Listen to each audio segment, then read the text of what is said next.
कहानी वहीं से शुरू होती है जहां पिछला एपिसोड खत्म हुआ था। मीना कहती है कि वो इन बड़े काइजूज को संभाल लेगी, लेकिन वो बे से 20 किलोमीटर दूर ताचिकावा में होती है। तभी अचानक एक काइजू गायब हो जाता है।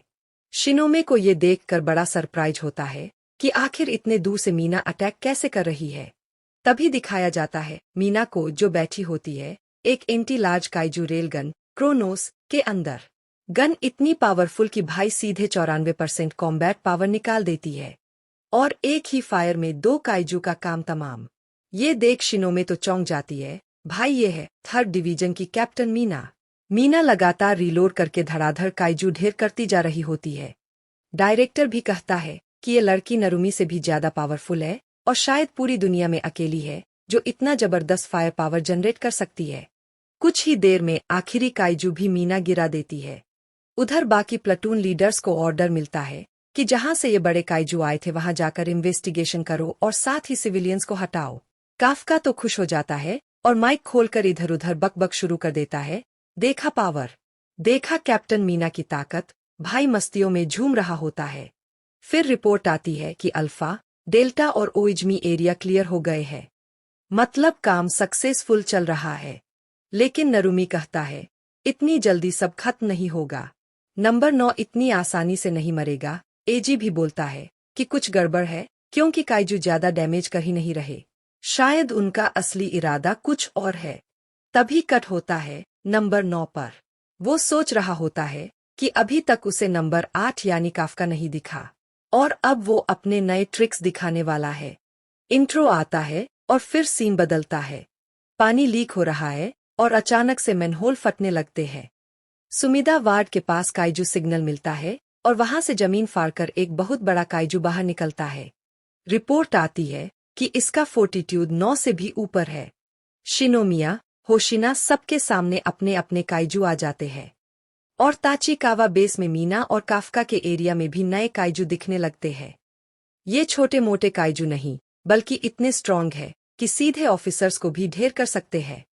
डायरेक्टर इनको नंबर देता है 11, 12, 13, 14 और शिनोमिया के सामने आता है काइजू नंबर 15 और ये वाला तो अपना रूप भी बदल लेता है। शिनोमिया के सामने का काइजू अटैक करता है और डिफेंस फोर्स ऑफिसर्स वही गायब मिट्टी में समा जाते हैं।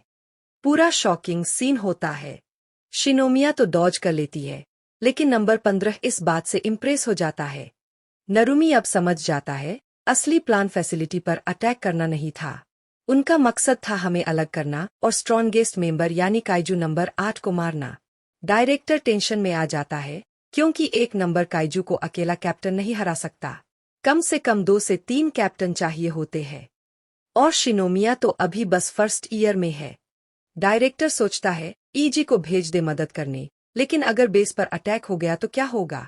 नरुमी साफ कह देता है शिनोमिया अब तुम्हें अकेले ही करना होगा, कोई बैकअप नहीं आएगा। शिनोमिया सोचती है कि उसने आज तक कभी किसी बड़े काइजू को अकेले नहीं हराया। हमेशा कोई न कोई उसे बचा लेता था, लेकिन यही तो उसका सपना था, स्ट्रॉन्ग एनिमी से अकेले भिड़ना। और फाइनली वो पूरा रेडी हो जाती है। उसका कॉम्बैट पावर जाता है 84% तक। होशिना भी बोल देता है कि भाई इस लेवल पर तो अब शिनोमिया सीधे सीधे कैप्टन के बराबर हो चुकी है। इसके बाद शुरू होती है फाइट। नरुमी भिड़ रहा है नंबर 11 से। होशिना उलझा हुआ है नंबर 12 से। शिनोमे के सामने है नंबर 13। मीना के सामने नंबर 14 और शिनोमिया का सामना है नंबर 15 से। नंबर 15 धड़ाधड़ शिनोमिया पर अटैक कर रही होती है। वो इतनी तेज है कि सोचने तक का टाइम नहीं मिलता। शिनोमिया कोशिश तो बहुत करती है पर हर बार बस डॉज ही कर पाती है। ब्रूटल अटैक पर ब्रूटल अटैक, और अगर उसने जरा सा भी ध्यान हटाया तो सीधा खत्म। डायरेक्टर भी मानता है कि शिनोमिया इस वक्त किसी भी फर्स्ट ईयर से कहीं ज्यादा स्ट्रॉन्ग है। टैलेंट की बात करे तो उसने ईजी, अपने बाप हिकारी और यहाँ तक कि नरुमी को भी पीछे छोड़ दिया है। इतना टैलेंटेड फर्स्ट ईयर इससे पहले कभी नहीं आया। मतलब फ्यूचर के लिए शिनोमिया डिफेंस फोर्स की सबसे बड़ी उम्मीद है। लेकिन अभी की फाइट में हालत टाइट है। नंबर 15 पूरी तरह डोमिनेट कर रही है और शिनोमिया बस किसी तरह बच रही है। वो शील्ड ऑन करती है लेकिन शील्ड भी तुरंत टूट जाती है। उसके लंग्स और रिब्स तक डैमेज हो जाते हैं।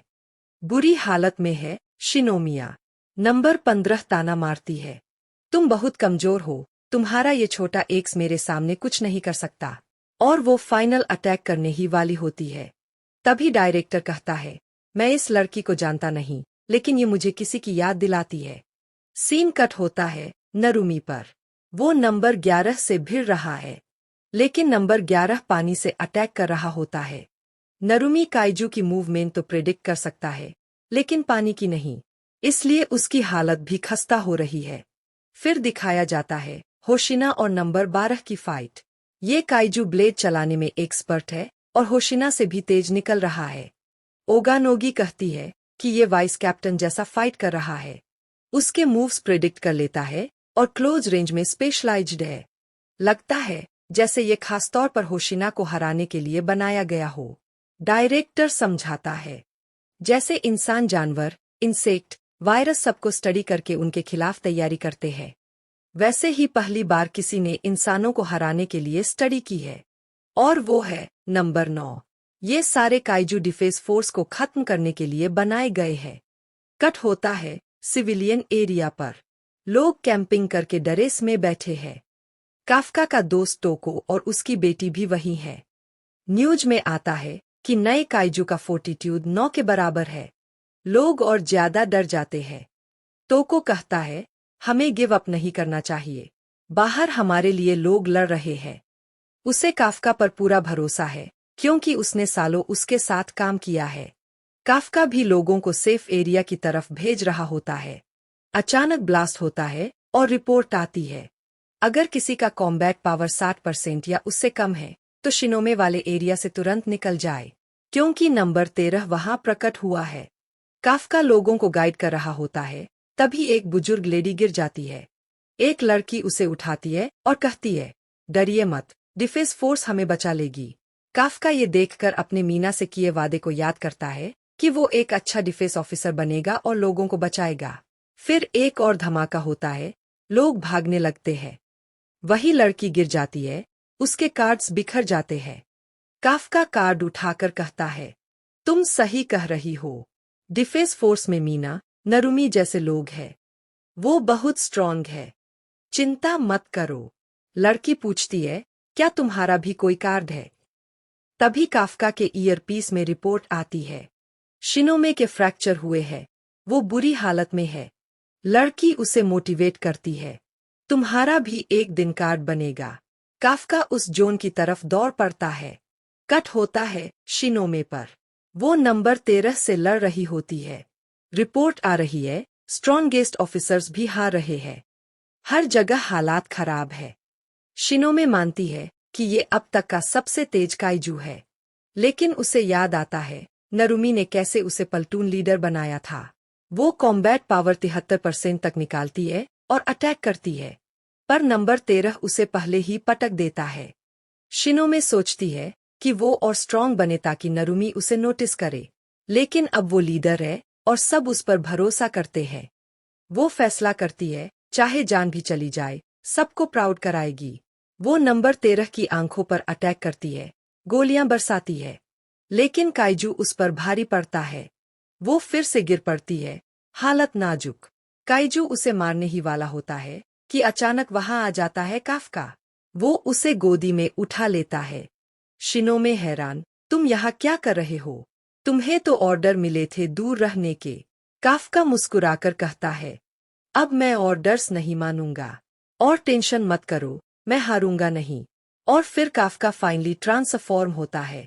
Kafka, kaiju number 8 reporting sir. Scene cut होता है नंबर 9 पर। वो खुश हो जाता है, आखिरकार मिल गया मुझे नंबर 8। और इसी धमाकेदार क्लिफ हैंगर पर सीजन 2 खत्म हो जाता है। तो गाइस, यही था काइजू नंबर 8 का पूरा सीजन 2। अब आप बताओ, आपको ये सीजन कैसा लगा?